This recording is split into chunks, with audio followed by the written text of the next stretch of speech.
नमस्कार। सब संसार यूट्यूब चैनल की तरफ से आप सभी को रक्षाबंधन के पावन पर्व की हार्दिक मंगल कामनाएं। आप सभी के लिए लेकर आई हूँ अपनी एक कहानी जिसका नाम है राखी का त्यौहार। और हाँ, हमारे चैनल को लाइक, शेयर व सब्सक्राइब करना ना भूलें। तो सुनिएगा कहानी राखी का त्यौहार। अभी अभी बेटी का फोन सुनकर नमिता की खुशी का ठिकाना न रहा, क्योंकि उनकी प्यारी बेटी भव्या जो आ रही है घर कल रक्षाबंधन के पावन त्योहार पर अपने भाई को राखी बांधने। खुश भी क्यों ना हो भला। अरे बेटियों का आने से तो घर का कोना कोना महक उठता है और बेटियों की मधुर मुस्कान से गूंज उठता है पूरा घर। सच कहूँ तो बेटियों के आगमन पे ही घर घर सा लगता है।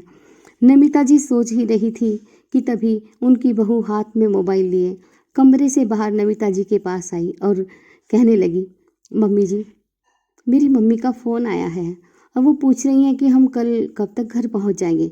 बहू की बात सुनते ही नमिता जी गुस्से से जोर से चिल्लाते हुए बहू की तरफ देखते हुए कहने लगी, कब तक से क्या मतलब तेरा बहू। बहू ने फिर बड़ी ही सहजता से नमिता जी को समझाते हुए कहा, मम्मी जी, कल रक्षाबंधन है ना, और मेरा भाई तो भी बहुत छोटा है और पापा भी बीमार हैं।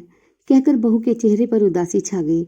नमिता जी बहू की बात अनसुनी सुनकर रसोई में जाकर काम में लग गई और गुनगुनाने लगी, उड़ जा रे कौवे तेरी चोंच जो चमके, घर आएगी मेरी लाडली हो, घर आएगी मेरी लाडली। नमिता जी को ये गीत गाते हुए देख बहू मन ही मन सोचने लगी, कैसी दोहरी सोच रखती हैं मम्मी जी। बेटी के आने की खुशियां मना रही हैं और बहू के जाने के नाम से उनका गुस्सा 7वें आसमान पर चढ़ गया। बहू सोच ही रही थी कि तभी किसी ने दरवाजा खटखटाया। नमिता जी दौड़कर दरवाजे की तरफ गई। अरे बेटी, तुम लोग तो कल आने वाले थे ना। हाँ माँ, कैसा रहा मेरा सरप्राइज। भव्या ने हंसते हुए कहा। हाँ हाँ, बहुत अच्छा। तब तक बहू सबके लिए चाय नाश्ता लेकर आ गई।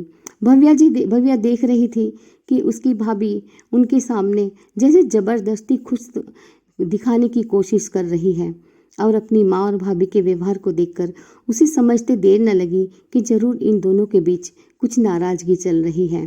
भव्या ने माँ की तरफ देखते हुए कहा, माँ, सुबह थोड़ा जल्दी ही रक्षाबंधन की पूजा कर लेना, क्योंकि हमें जल्दी ही निकलना है। अरे, शाम से पहले नहीं जाने दूंगी तुम दोनों को, त्योहार का दिन है। अपनी माँ की बात बीच में काटते हुए भव्या कह उठी, माँ, त्योहार है तभी तो हम लोग जल्दी जाना चाहते हैं, क्योंकि मेरी दोनों नंदे और इनकी बुआजी भी तो आ रही हैं ना कल। वो भी तो इनको राखी बांधेंगी और मुझे भी बांधेंगी। ये तो कोई बात नहीं हुई भव्या, मैं दामाद जी से बात करती हूँ। माँ, इन्होंने ही मुझे कहा है कि सवेरे जल्दी निकलना है और फिर राखी का त्यौहार है। माँ, सब बहनें अपने भाइयों को राखी बांधती है ना, और फिर भाभी भी तो जाएगी ना अपने भाई को राखी बांधने अपने मायके। बस यही सोचकर हम लोग आज ही आ गए। बहू क्या करेगी जाकर।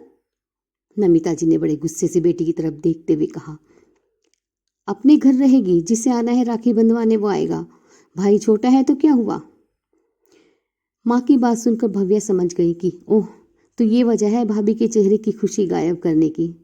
वो कुछ देर चुप रहने के बाद माँ को समझाते हुए कहने लगी, माँ, एक बात बताओ। हाँ पूछ, नमिता जी ने बेटी की तरफ देखकर बड़े गुस्से से कहा। माँ, जैसा आप भाभी को बोल रही हैं, यदि यही सब मेरी सासू माँ भी मुझसे कहेंगी तब आप क्या करेंगी। और यदि मेरी सासू माँ मुझे यहाँ आने ही ना दे तो फिर आप क्या करेंगी। फिर कैसा लगेगा आपको, बोलो माँ। कहते हुए भव्या की आंखें नम हो आई और अपनी भाभी के सामने माँ की सोच पर शर्मिंदगी महसूस हो रही थी उसे।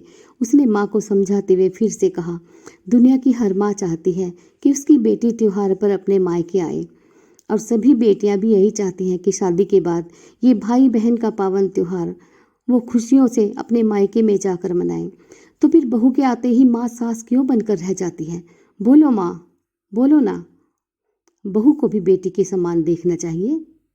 ठीक है माँ, ये लीजिए राखी, मैं चलती हूँ। भव्या ने राखी का लिफाफा माँ के हाथ में थमाते हुए कहा।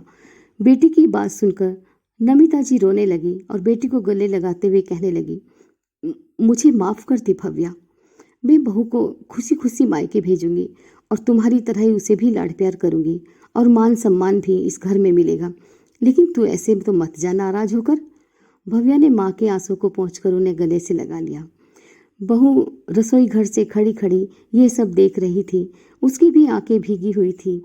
सास के हृदय परिवर्तन होने से वो मन ही मन खुश थी और वो भी अब राखी का पावन त्योहार अपने मायके में जाकर मना सकेगी, इस बात को सुनकर बहुत खुश थी और मन ही मन अपनी प्यारी ननंद का शुक्रिया भी अदा कर रही थी।